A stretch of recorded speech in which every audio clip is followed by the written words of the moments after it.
जिस तरह से मुद्दा चल रहा है, बहुत से लोग सवाल उठा रहे हैं कि क्या ये पूरा जो एक प्रक्रिया है ये इसकी स्क्रिप्ट पहले ही लिखी जा चुकी थी। तो मैं शुरुआत सबसे पहले अनंत जी आपके साथ करती हूं कि चर्चाएं सुबह भी हमने की थी। अब बताइए कि जरा पत्रकार समूह इन चर्चाओं को लेकर आगे कितना बढ़ गया है शाम तक, क्यों ये इस्तीफा हुआ है और इसके पीछे क्या बहुत बड़ा कारण सरकार और उपराष्ट्रपति के बीच की एक तल्खी है? मैं सिर्फ इतना जानता हूं कि जो सुबह से डेवलपमेंट है उसमें ये है कि हरिवंश नारायण जी को सभापति का कार्यभार दे दिया गया है। हाँ। और जो कंस्पिरेसी थियोरी चल रही है उसमें बहुत सारे, कांग्रेस के एक नेता हैं कुंवर दानिश अली जी, अब वो कह रहे हैं कि योगी को उपराष्ट्रपति बनाने की तैयारी है। बताइए, मतलब इतना वाइल्डेस्ट गेस भी लगाते हैं लोग जिसका कोई सिर पैर नहीं होता, आए बाएं साएं कुछ भी लिखे जा रहे हैं। अरे अगर आपको चर्चा ही करनी है तो ठीक से कोई लॉजिकल चर्चा तो हो। पत्रकारों के बीच में सही कहा आपने, कुछ नामों पर चर्चा है जिसमें हमने सुबह भी कुछ चर्चा की थी, कुछ नाम उसमें जुड़े हैं। नीतीश कुमार जी रूल आउट हो गए, अब राजनाथ जी, निर्मला सीतारमण जी और जयशंकर का नाम आ रहा है। कुछ लोगों ने वसुंधरा राजे का नाम भी जोड़ दिया कि शायद संघ को खुश करने के लिए बीजेपी ऐसा करेगी। लेकिन मुझे लगता है कि जो हम लोग हैं पत्रकार बिरादरी, उनको कयासों से दूर रहना चाहिए। बार बार सबको मुंह की खानी पड़ती है, किसी के सूत्र के आधार पर जो खबरें होती हैं। असल में हो क्या रहा है, सब लोग सबका नाम लिए दे रहे हैं, तो कोई ना कोई उसी में से बन जाता है। फिर ये सोशल मीडिया का जो नशा है वो बहुत गड़बड़ है। तो किसी के पास जानकारी क्या थी क्या कि इनका इस्तीफा हो जाएगा रात को 9:30 बजे, जब उनके ट्वीट्स आने शुरू हुए तभी वो हुआ। तो जानकारी किसी के पास नहीं है। मोदी सरकार को समझने के लिए या मोदी और अमित शाह की जो रणनीति है उसको समझने के लिए डॉट्स जोड़ने की आवश्यकता है कि पिछली बार उन्होंने ये हुआ था तो ये किया, उसके आधार पर कुछ आकलन किए जा सकते हैं। कोई भी व्यक्ति अगर ये दावा करता है कि उनको कोई जानकारी है तो वो गलत है।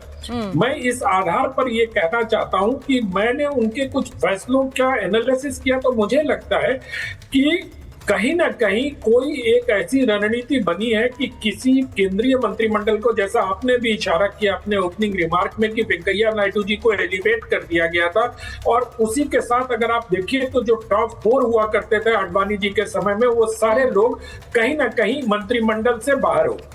तो क्या ऐसा ही कोई प्लान बनाया जा रहा है कि जो लोग अब प्रधानमंत्री को ये लगते हो कि अब इनका जितना काम था वो पूरा हो गया, इनको अब उपराष्ट्रपति के तौर पर राज्यसभा को चलाने की जिम्मेदारी दी जा सकती है?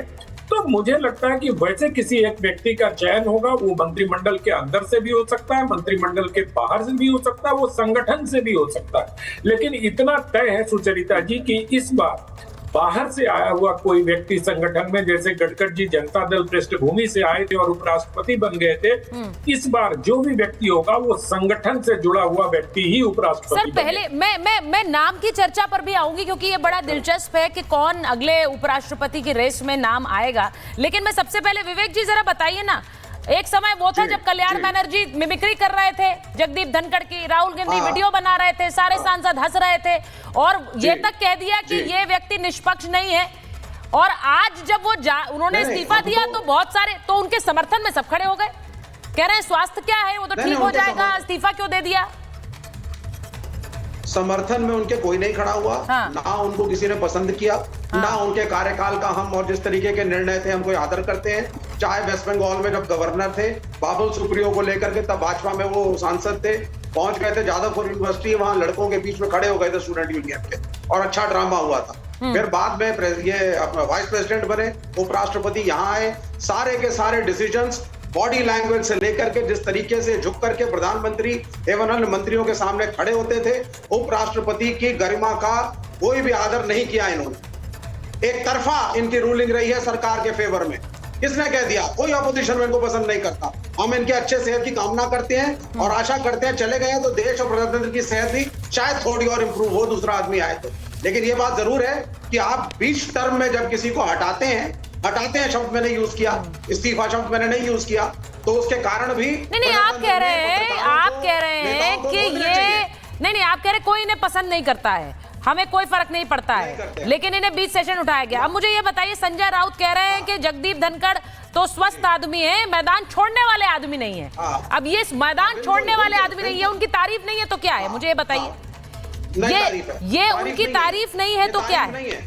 आसानी से इस्तीफा वो नहीं दे सकते हैं, वो ये भी कह रहे हैं। अब ये मुझे बताइए, उदित राज जैसे नेता कह रहे हैं कि हार थोड़े ही मानने वाले नेता हैं जगदीप धनखड़। ये तो तारीफ होती है सर। अगर मैं कहूं आप हार मानने वाले नहीं है तो मैं तो तारीफ कर रही हूं आपकी। ये तारीफ नहीं है, ये कटाक्ष है कि वो व्यक्ति सत्ता से, अपनी पोस्ट से, अपनी पोजीशन से इतना ज्यादा अटैच थे, जिसके लिए सारे प्रजातांत्रिक मूल्यों को ताक पे रखा उन्होंने। और पहली बार उनके खिलाफ जिस तरीके के नो कॉन्फिडेंस मोशन वगैरह ऑपोजिशन ने पास किए, जिस तरह की मिमिक्री हुई, जिस तरह के मजाक सोशल मीडिया पे बने, ये भारत के इतिहास में पहली बार हुआ कि झुक करके आप प्रणाम कर रहे हैं प्रधानमंत्री को। You are the vice president of India. आप जिस पोजीशन पे उसकी आपने गरिमा नहीं रखी। हम ये नहीं कह रहे, लेकिन हम ये कह रहे हैं कि सत्ता लोलुप व्यक्ति अचानक अगर जाकर के इस्तीफा दे रहा है तो वो इस्तीफा नहीं है। इनको फोर्स किया गया है कि साइड हटो और नहीं तो क्यों फोर्स किया गया होगा? आप ये बोल रहे हैं कि उन्हें फोर्स किया गया, दूसरी तरफ आप ये भी कह रहे हैं कि वो निष्पक्ष व्यक्ति नहीं थे, वो सरकार की बात रखते थे। He was the government's voice। तो फिर उन्हें फोर्स क्यों किया गया होगा? मैं समझने की कोशिश कर रही हूँ। दो कारण हो सकते हैं। हाँ, वो भी बता देते हैं। दो कारण हो सकते हैं। एक कारण ये कि शायद सरकार कुछ ऐसे निर्णय करवाना चाहती थी जो इनके बस के थे नहीं थे इनके बस के। आगे कैसे बस में नहीं थे? बस में कैसे नहीं थे? नहीं, मैं इसको समझना चाह रही हूँ। बस में कैसे नहीं थे? आप तो कह रहे हैं कि वो खुलकर उनके पक्ष में निर्णय लेते थे, तो फिर ऐसा क्या हुआ है? मैं यही समझना आज चाह रही हूँ। इसी को समझने के लिए विवेक जी वापस आ रही हूँ आपके पास, बहुत जल्दी से वापस आ रही हूँ। एक बार जरा अजय जी के पास और प्रेम जी के पास जा रही हूँ।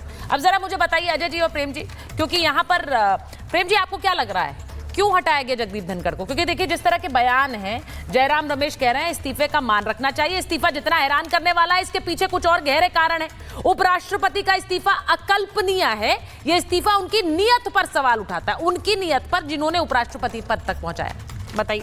देखिए सुचारिता जी, एक बीजेपी में बहुत चलता है, राजनाथ सिंह जी ने कभी कहा था कि बीजेपी में इस्तीफे नहीं होते। ये बीजेपी का मामला नहीं है, लेकिन इस्तीफे नहीं होते जो बीजेपी में ये था।